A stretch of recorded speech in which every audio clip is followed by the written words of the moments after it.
Russian man like inside the dark, call me Bill Snatcher.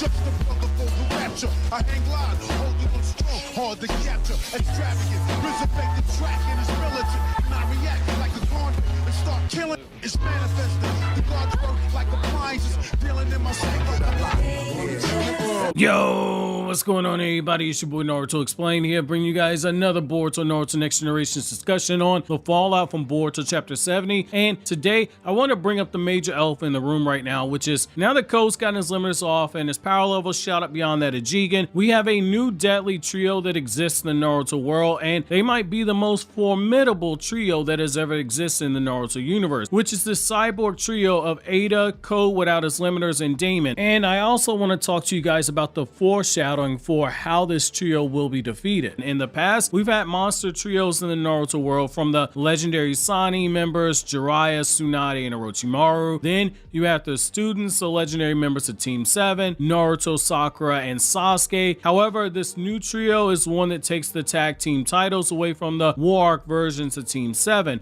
When we sit down and we look at their powers and we look at their abilities, it becomes clear that this trio works off of each other perfectly, where their abilities complement each other in so many ways where the three of them as a united force are too big of a threat to ignore. It's more than just their individual combat abilities exceeding Jigen, it's their hacks abilities in general. For instance, let's start with Ada. Her senrigan allows her to see everything that's happening in the world currently, everything that's happened in the past up to the moment of her birth, and is only limited to spiritual and mental planes of existence being outside of her reach. Her enchantment powers allow her to control the hearts of anyone who isn't a blood relative or an Otsutsuki, and if a person tries to do harm to her, then their mind will shatter in the process. By itself, those powers aren't anything you would call scary outside of the enchantment powers, but let's look at it this way. Senrigan gives her the ability to gain intel on her opponents, which allows her to form the strategy that gets put in place. Enchantment allows her to strip away the fighting spirit of the enemy, and it's enough of a problem that Shikamaru feared having Naruto and Sasuke in the room with her. Though her own taijutsu skill is basic, those powers are enough to make her a problem. Look at how Ada's power would work perfectly alongside Ko's. Senrigan to pinpoint their enemy, and Ko can just go there with his claw marks if the location is already marked, or he can use his claw marks to drag the person through the marker and place them before Ada, who in turn strips away their fighting spirit, what makes them that much easier to kill. Ko can go to the location, place the marker on it, and drag Ada there and repeat the killing process. On the other hand, if Ada is fighting alongside Daemon, she just needs Daemon to stay in front of her, and his reflection ability will shield her from any damage being done, which in turn covers her weakness of only being good at basic taijutsu. Based off this, it becomes clear any fight against this trio has to be treated like Hidan and Kakuzu's fight, where you have to select the correct person to take out before you kill the other. In that case, you need to kill Kakuzu before you kill Hidan, but in this case, you need to take out Ada due to her hack's abilities. This makes even more sense when you look at Ada for what she's been written as by Masashi Kishimoto. She's a queen on a chessboard. When she was first introduced, she called Code her knight. She then went on to call Daemon her other knight. Knights are used to protect the queen in chess. It makes a lot of sense. Ada uses them to protect her because her own skills, while she is powerful, she lacks taijutsu skill, which can be exploited against weaker opponents who might be more skilled than her. With Code, his power without limiters, we don't know the full scope if there are going to be new powers introduced or if his old ones are going to be augmented, but what we do know is that Code's claw marks make him a deadly enemy to face because he can teleport between them and he can drag people through the markers, or he can launch attacks through those markers. Based off of a model's description of him, Code is pretty simple-minded and stupid and easily manipulated. Ada's intelligence is one asset for him. Her eyes are the other asset that can be used to locate their targets easier and give him intel, and her enchantment makes killing his targets a lot easier. If he ever gets pressure in a fight, he just needs to use Daemon as a shield to protect him, and at the same time use Daemon as a distraction so he can move through the claw marks and launch a sneak attack. Daemon, on the other hand, is mischievous, energetic, and he isn't the brightest person, evident in how he almost revealed his and Ada's weaknesses to Code before Ada had to stop him. He's extremely protective of her, but when he fights, he turns into a sadist who loves that feeling of bloodlust. He's fast enough that he blitzed Code when he first met him. He was breaking entire necks with a single kick, and he's able to reflect attacks back on the enemy, and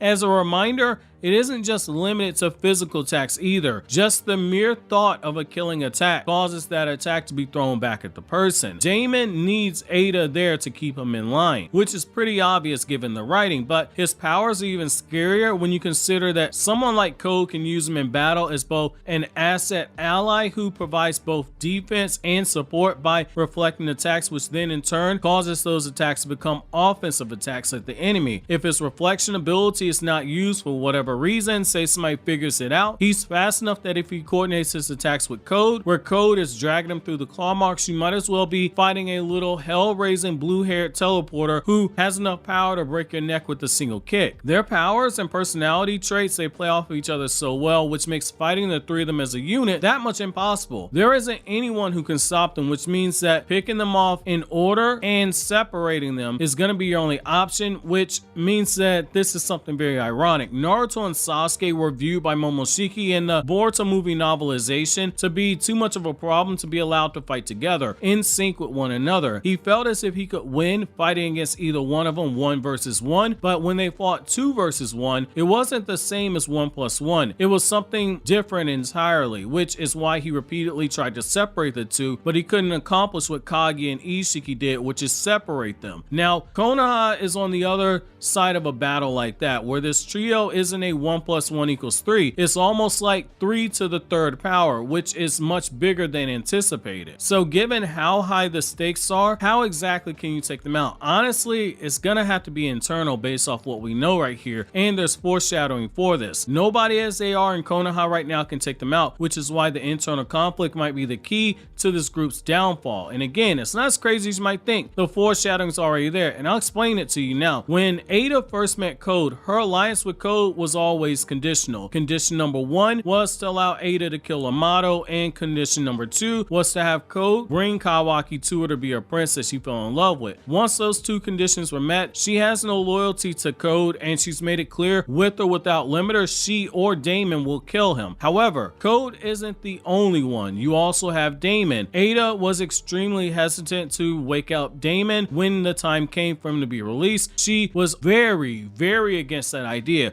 While she does have Daemon under her control, the fact remains that there was a line that wasn't dropped in there by mistake, that Daemon was going to be the only person who could kill her, which means that there's a potential for one of the siblings to turn on each other, which isn't that crazy since there is so much that we don't know about their motives. For all we know, Daemon could turn out to be another Toby, where Daemon looks like comedic relief, and then lo and behold, that ends up being the actual villain. Internal conflict for this trio this strong seems to be your best bet to have them unravel unless their weaknesses are discovered and Boruto's able to level up enough to take them on. However, I want to know how you guys feel about this trio. Are they indeed the deadliest trio that we've seen so far in the Naruto universe? If not, who surpasses them? While you think that over, consider watching the other videos you see on the screen right now.